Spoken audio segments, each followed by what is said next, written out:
Buenos días, cordial saludo. Mi nombre es Miguel Ángel Vázquez Sierra, perteneciente al curso de Física General, Universidad Nacional Abierta de Distancia, Video Explicativo Unidad 1 Cinemática.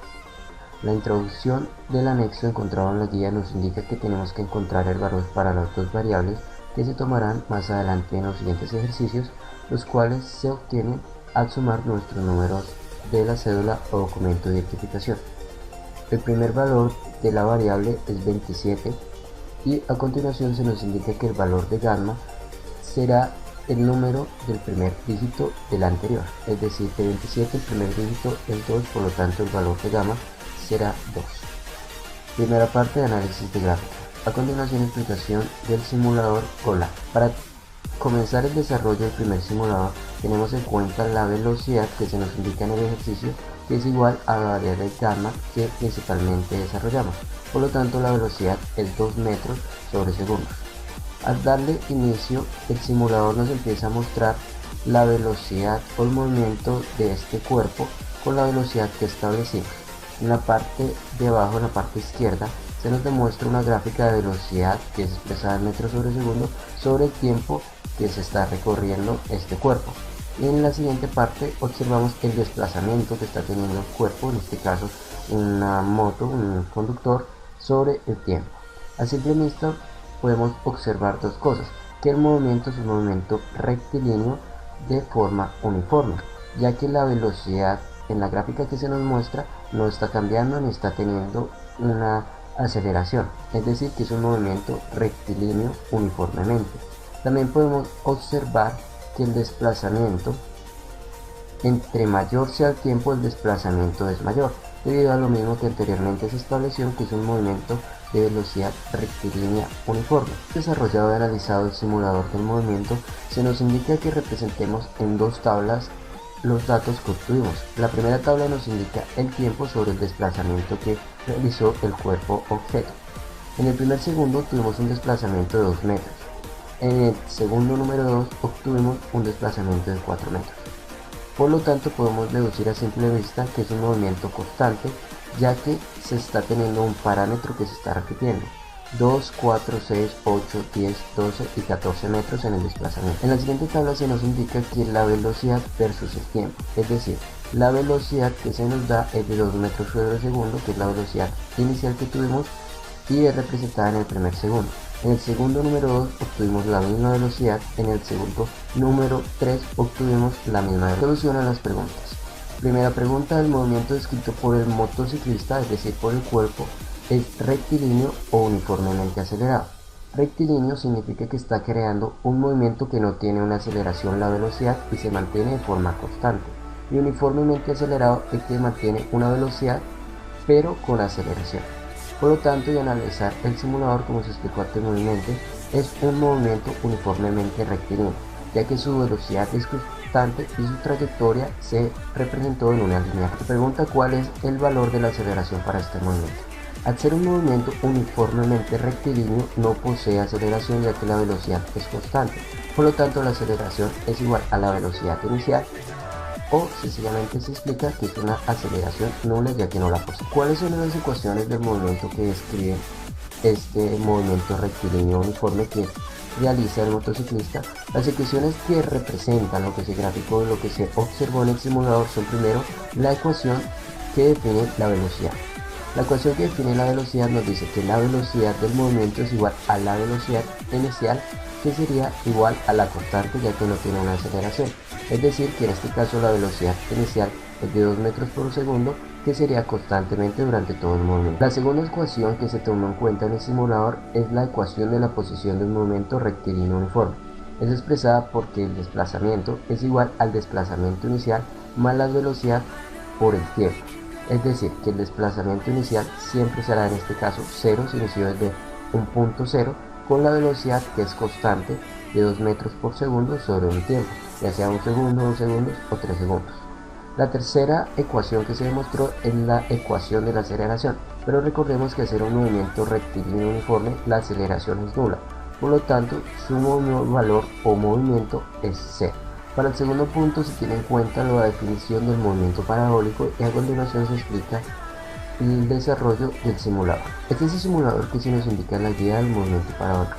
Con anterioridad se nos informa lo siguiente, que el valor de la aceleración de la gravedad será igual a 10 metros sobre segundo al cuadrado, y que el valor de la altura máxima que se ejemplificará en el simulador al realizar el movimiento parabólico será igual al valor que se estuvo indicando, que es 2.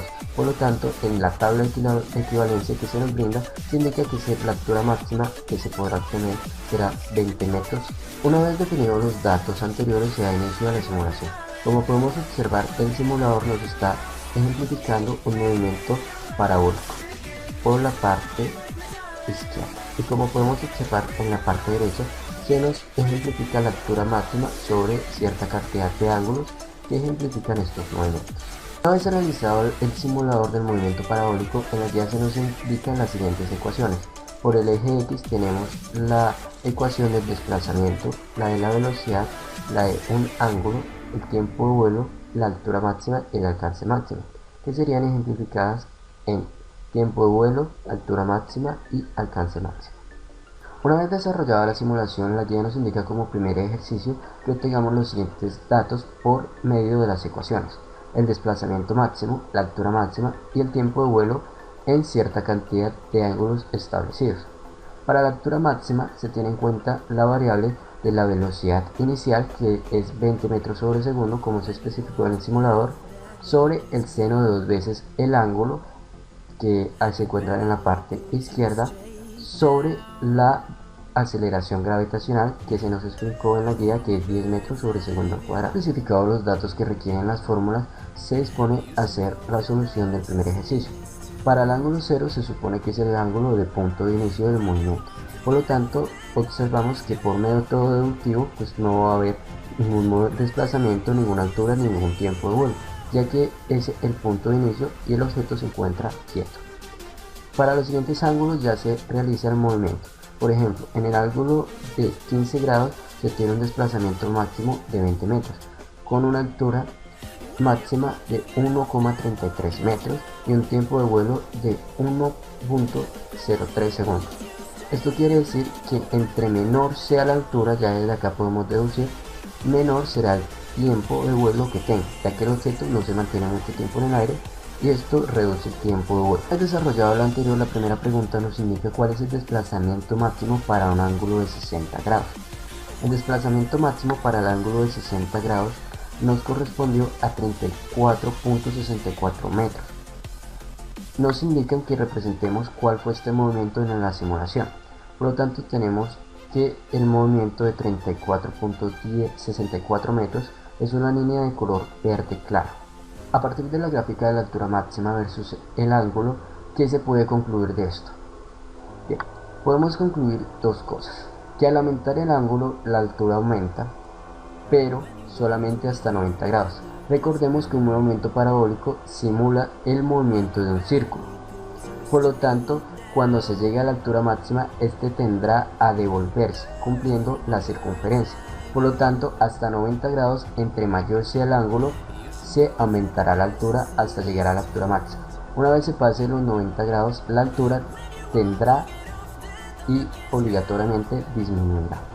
Por lo tanto, decimos que en la gráfica del simulador, a mayor ángulo, mayor altura hasta 90 grados, y a menor de 90 grados la altura tendrá a disminuir.